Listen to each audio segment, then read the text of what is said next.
The hammer on it is crisp. Boom. The trigger is just as crisp. And it shoots like a dream.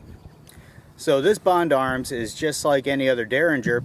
It's a 2-shot single action that you have to manually cock the hammer on there in order to fire it, and then it'll alternate barrels the second time that you cock it. So it swings open just like any other Derringer, but this one's actually a lot easier than most. You don't have to swing this rod all the way down. You just pivot it a little bit, and it's spring loaded, so watch, you can see it naturally do it. It'll pop up by itself, which is pretty nice, and obviously you guys can see that it's not loaded for a demonstration anyway.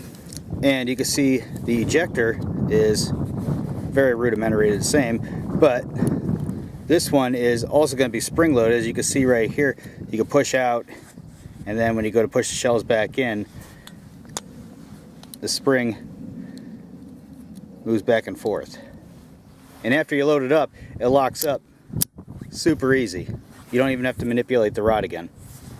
Now this Bond Arms is way easier in the hand. It's a lot beefier in the grip, and I do like that it's got the trigger guard on there too. A lot of the other ones don't have that.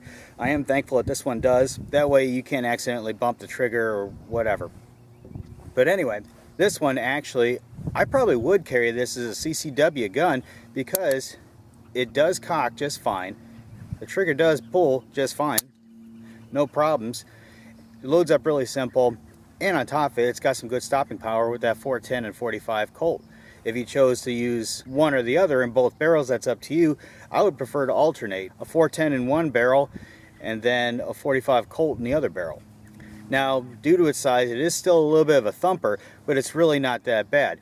Now, you can kind of expect that out of a Derringer, and you got a little bit of power coming out of it, but it's definitely a lot more manageable than you would think.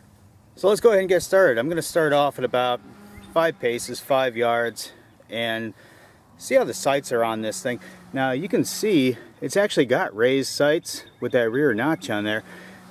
So I'm wondering if this is actually going to be more point of aim than any other Derringer that I've tested. This is definitely the most high quality that I have. I think I'll start out aiming center, and if it starts going high, then we'll adjust from there. So let's get her loaded up. We're going to start off with 45 Colts. Pop it open. Grab these 200 grain pills. Put them in there like this. Swing it on over. Locks right in.